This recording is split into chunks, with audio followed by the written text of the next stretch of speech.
In this video, I'm gonna teach you how to use the SumUp card machine. It's a very easy process, so make sure to follow along. Using the SumUp card machine is extremely simple. After you receive the machine and you properly set it up by following the instructions that came alongside the manual, on the actual box of the machine, you will be able to initiate transactions through the latest version of their mobile app. So in order to properly use the machine and make sure that it accepts card payments, you need to have the latest version of their mobile app installed on Android or iOS. It is through the latest version of the app where you can manage all of your expenses and make sure that transactions go through. Inside of the app, all that you have to do is use the navigation bar at the bottom of the screen to initiate a new payment. You can either create a payment link or use the numpad to type a custom amount on the fly.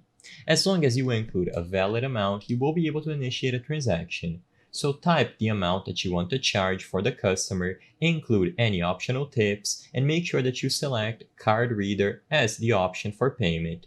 The screen after you are done inputting the amount will tell you to use the card machine physically.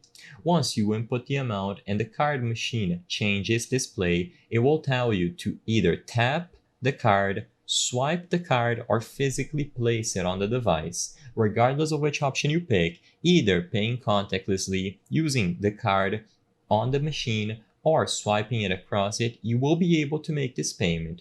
So, as long as you have enough balance on the card and the transaction is approved by the bank, you will be able to use the SumUp card machine to manage these transactions. All of them will appear on the app where you can manage all the expenses, and a receipt will be created for any transactions that are approved. You will be able to input your customer's email address or phone number to send them the receipt, and you can repeat this process as many times as you wish with the same SumUp machine. Everything is managed through the latest version of the app, and as long as it is properly set up, you will be able to make transactions this way. I hope I was able to help you on how to use the SumUp card machine. If this video helped you, please be sure to leave a like and subscribe for more very easy tips. Thank you for watching.